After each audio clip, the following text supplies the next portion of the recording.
Hi everyone, this is the overview of week 2 of this 4-week ACE summer class. And this week we're going to cover ethics, economics, and policy, consumption, and sustainability. It is a lot of material, so make sure you give yourself ample time to read the material as well as watch the required videos. So you'll see pretty soon I'll add in the lectures for Chapter 2. It does relate to a textbook, but you don't have a textbook for this course, so I'll go over the PowerPoints for those, and then the sustainability PowerPoint. We talked a little bit about sustainability in the last chapter, which was in the introduction chapter. We did talk about sustainability a little bit, and it was, remember, those three P's: people, profit, planet. So we'll be reiterating those, but in terms of this session we're going to be talking more about sustainability in terms of products, so companies that we can support that are sustainable. So this session: ethics, economics, policy, consumption, and sustainability. You'll start off and you'll see here is a reading pricing the price list. So one way that we put a price tag, now technically we can't put a price tag on nature, but actually we do it. We don't, the thing is we have a hard time putting an accurate cost, an accurate price tag on them. So we do put a price tag on nature. It's very hard to calculate an accurate price, but we do this. There's all different types of valuations we use: hedonic valuations, ecological valuations. So there's a bunch of different types of ways we put valuations on it. This article talks about the cost-benefit analysis. So the way that we calculate how we should put a policy into effect. And they use the case example of an arsenic policy. So, how can we limit the amount of arsenic in drinking water? And they look at how we're able to do this and how many lives we can save by the amount of money it would cost to implement this policy. It doesn't mean that every life will be saved, and you'll see that in the article. It'll show you that if we wanted to save every single life by putting a policy in for arsenic in drinking water, it would cost way too much money. So what we look for is the most bang for our buck. How can we save the most lives for the cheapest amount of cost? And I know this is a really hard ideal to deal with, especially if you're one of those people who's caught in the fact that you might die from arsenic drinking in the water, arsenic in your drinking water. But unfortunately, this is how we look for it. The most bang for our buck, the most utilitarian point of view, meaning the most benefit for human good. And that's what we look for. And so this article talks about a lot of the cons with that, a lot of the problems with pricing the priceless. And so you want to read about a lot of those problems that we have with cost-benefit analysis. And then the last part of the article talks about, the alternatives, or the ways that we could maybe solve the problem of cost-benefit analysis. The story of cap and trade. So one of the solutions that they actually give us for cost-benefit analysis is cap and trade. And cap and trade is the way that we put a cap and then we could sell those credits. So for example, we say to companies, by 2026 you need to decrease your CO2 emissions by this amount. Some companies will be able to do that very quickly because they have the income or the new technologies to do that. If they want to do so, what they can do is then they can sell, let's say 1 ton of CO2 is equal to $100 or whatever. They can then take that credit and sell it on the open market. And someone who can't meet those limits by certain dates, so the policy may say you need to reduce your CO2 limits by 20 tons by 2026. By 2015 you will have to have reduced those by 10 tons, so it's like a milestone.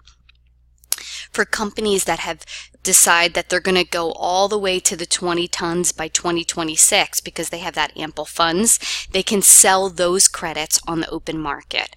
And it's almost like a stock exchange. So what happens is companies that can't meet those milestones, let's say they can't even meet the 10 tons by 2015, they can buy those who've already dropped their tonnage. They can buy those credits, those tons of CO2 emissions. So it's like a trading system.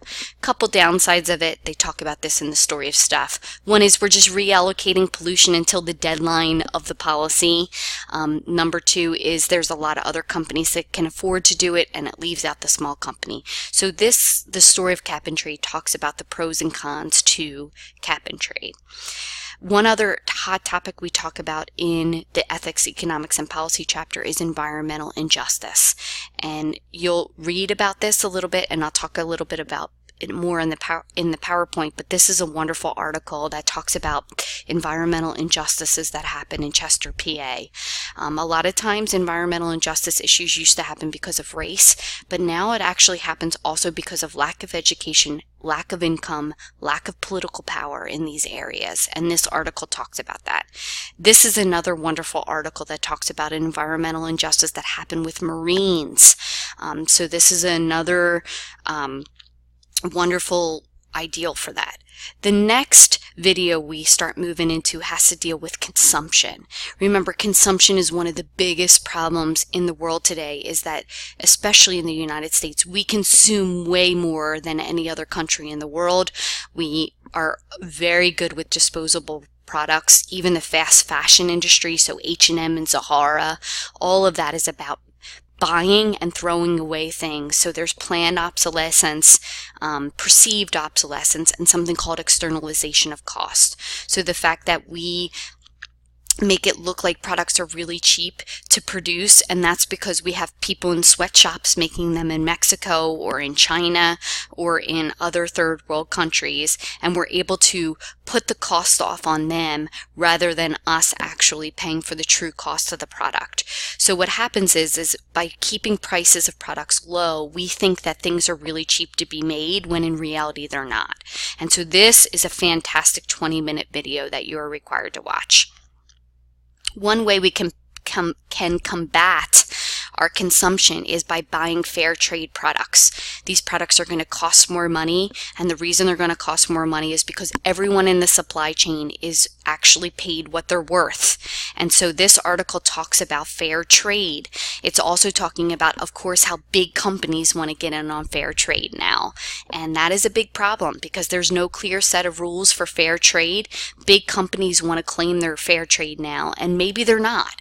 And the same problem happens with organic food, is that a lot of times we think we're buying something that's organic, but really pesticides are sprayed on it, but they're considered organic pesticides. So we need to be clear when we say something's fair trade that it's fair trade. A good example of this is Dunkin' Donuts sells fair trade coffee, but at the same time they use styrofoam cups that never ever break down. So this is, things that we have. And this article talks about that, the idea of big companies getting in on fair trade. This talks a little bit about fair trade.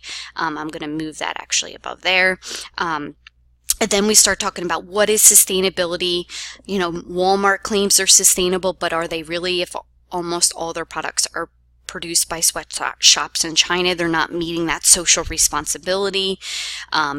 If we start sharing, are we able to, let's say the share economy, whereas, like, for example, I belong to a Facebook group that is a buy nothing group for my area in which I live, and people put products up there all the time, and what happens is you just kind of, for free, here are my kids swim in the summer, so here are free fins, and I say, oh, these are awesome fins, how about I give you a bathing suit that my kid can't fit in anymore for those fins? And instead of us buying new fins, we're actually just sharing. So these are a wonderful idea. And this is the idea that if we demand that we want our companies to produce better products with fair trade, they will do it. Apple is a wonderful example of this with the whole Foxconn issue that happened a couple years ago, where people took hidden cameras in to see where Apple products were made, and they were being made by children who were underage and who weren't given fair wages. They were worked extensive hours. So this is wonderful articles about that. This article talks about consumption and consumption in the United States, and how actually consumption does not make us happier. We actually see that until people make about $70,000 a year to cover most of their basic needs, after that we don't see an increase in people's happiness in the amount of money they make. And so instead what happens is people become depressed, That's why we have the highest suicide rate. Actually, we have a huge increase in suicide rate. I can't say we have the highest suicide rate as a country, but we have seen a huge, almost a 30% increase in suicide and depression. And a lot of this has to do with the fact that we live in this country where we are driven and our value is based upon what we have, not who we are. And this article talks about that leisure consumption, and actually vehicles bring us the most happiness. And one of the reasons vehicles bring us the most happiness is because it can connect us with other people faster. And so leisure consumption brings us happiness as well. And this is actually, here you go, is the article that deals with our depressed nature. Consumption in the environment, and here's another really good article about, but will it make you happy, about consumption and whether it makes you happy or not. This article talks about how the United States, how consumption has, unfortunately, number one, done a couple of these things, increased our suicide and depression rates.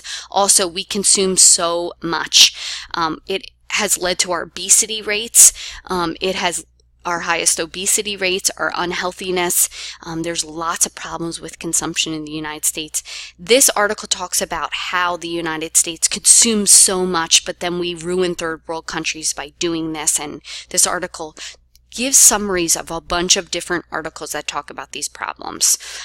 So you have a lot of reading to do this session, a lot of videos to watch, and I'll of course put up the video lectures. But besides that, this week you also have your 2 discussion posts due. You have one for ethics, economics, and policy, and you have one for consumption and waste. Remember, you have an initial post due for this and an initial post due for this, both by Wednesday, 11:59. You also have to respond to 2 classmates' posts by Friday for both this discussion post as well as this. So we're picking up the pace a little bit, and that's because we're in this, we're moving quickly in this 4-week class. So I want to show you those items there.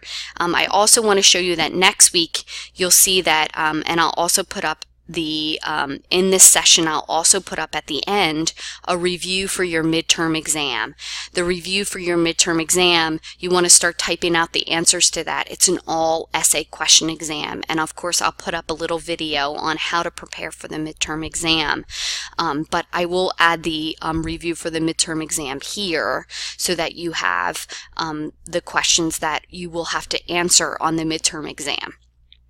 So this is a wonderful overview of session 2. I hope it helped you.